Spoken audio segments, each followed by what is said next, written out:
That was left to Gina Raimondo, who's Commerce Secretary. So, I mean, look, I'm not. The reason why Nvidia is flying isn't necessarily that it's going to be China. This is this amazing Masa-san deal in Japan. Although we mentioned yesterday this move from semis to software, and the JP Morgan long software, short semi basket's up 20% in a month. Well, you got ServiceNow, you got Salesforce, you had Atlassian. David, there's been this move for enterprise software, which was so hated. But I don't know what to make of it, but we're continuing to get these reports about a slowdown in the progress of generative AI, and I'm sure you've seen it. It's not just ChatGPT, now Anthropic as well reports that the next model is not nearly as powerful as they thought it would be versus the last model. Jim Cramer discusses the partnership between Nvidia and SoftBank, highlighting their plan to create Japan's largest AI factory using Nvidia's advanced Blackwell chip. This collaboration aims to transform telecommunications networks into AI-driven systems, showcasing the potential for groundbreaking innovation.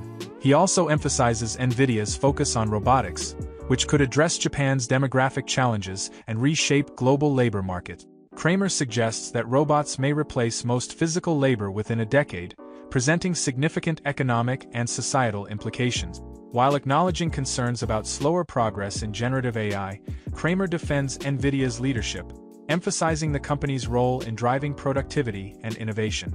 He concludes by underlining the transformative impact of AI and robotics on industries and economies worldwide. Partnering with you is incredible, and really happy that we're doing this. This is completely revolutionary. This is the first of its kind to transform the telecommunications network, the communications network, into an AI network.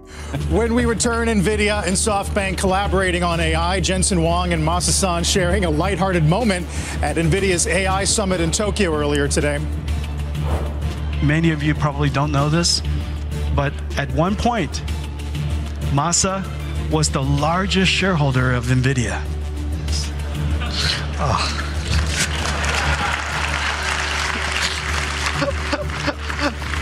It's okay.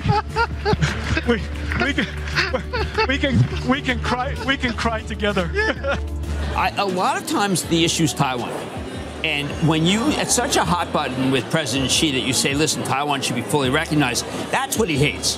And it's interesting because Taiwan is the one that's most in play when we speak about Jensen Huang, because Taiwan's semi. So we get this kind of moment where it's possible that there might be some talk between, say, Jensen and someone at the White House. Now, they did not talk with Biden. Biden did not talk to the semiconductor people.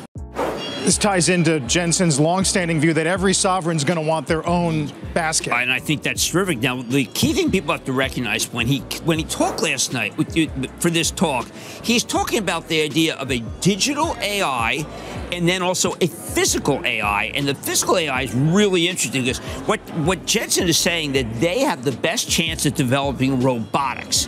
Now, why this is interesting is there a man with 6 jobs who just got a 7th Doge who Elon Musk, yes, wants to do robots, but this seems to say that Japan's got the lead in robots. But you could just argue everybody's got something cooking. We know about Japan's demographic issues, probably worse than our own. Yeah, and they need robots in order to be able to make their country hum.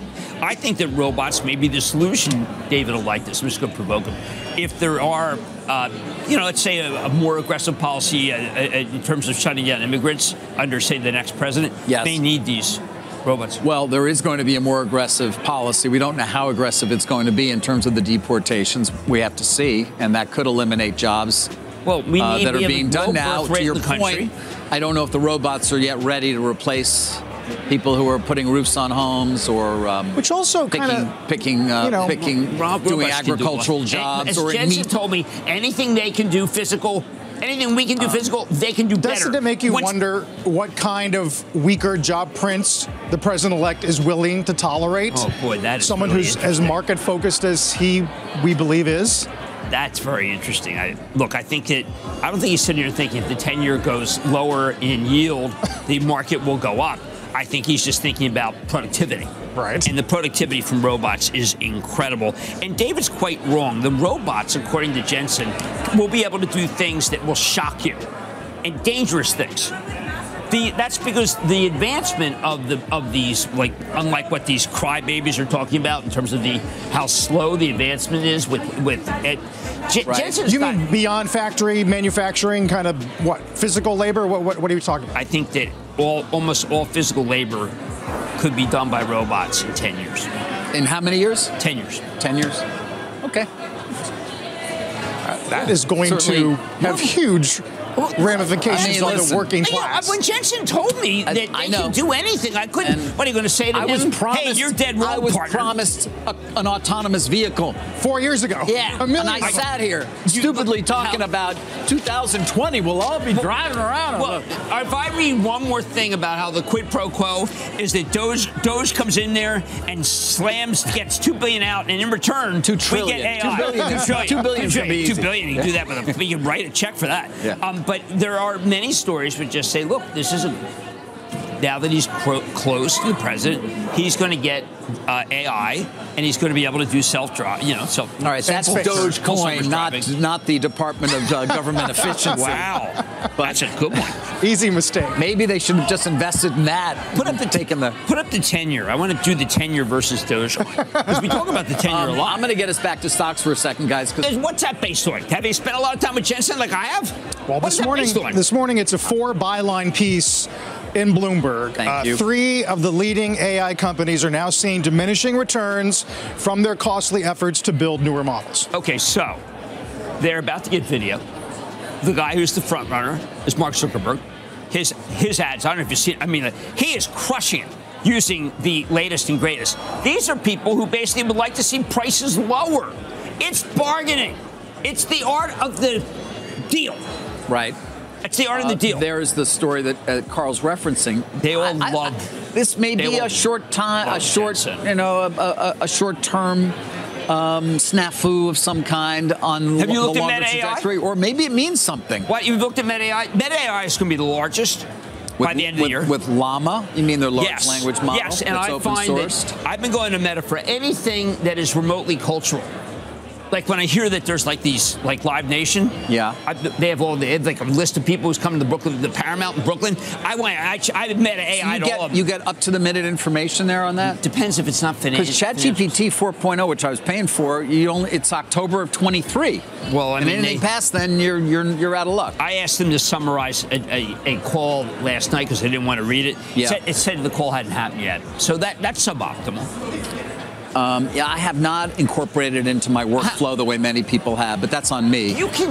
This can download Moby Dick in less than a second. I know. I remember when Jensen said that to you. Call me Ishmael, partner. I remember when Jensen said that to you. Well, because he said it to me doesn't count. We have to look on these other stories. Of course it Maybe counts. Reuters says it's Tinker Toy. Remember what Jensen told me? He said, listen, it's like 5th grade. It's going to go 8th grade, and then it's going to be high school, and then David. Forget it. It's getting an advanced degree that you didn't go for. It's moving. Own it, don't trade it. Kind of like Master Son. I would have told Master Son. I think you ought to hold on to that Nvidia. That was cold. What we showed there, Jensen did to Masa was pretty cold, man. Yeah. I think we have another bite. This one is talking about the SoftBank AI partnership. Am I right, Booth? Let's take a listen. We're announcing that we're partnering with SoftBank to bring and to build an AI infrastructure for Japan. Together, we're going to build Japan's largest AI factory. It's going to be built out of NVIDIA DGX. When it's built early this coming year, it'll have 25 AI exaflops. Just remember, the largest supercomputer in the world just recently was 1 exaflops. This is 25 exaflops for an AI factory to produce the AI. Jim Cramer emphasizes Nvidia's partnership with SoftBank as a game-changing move to revolutionize AI and telecommunications in Japan. With advancements in robotics and AI, this collaboration could address key challenges like labor shortages while driving productivity and innovation globally. Despite concerns over AI's progress, Nvidia remains a leader, shaping the future of technology. What are your thoughts on the societal impact of robots replacing physical labor? Do you think partnerships like Nvidia and SoftBank can effectively tackle global challenges? Share your views.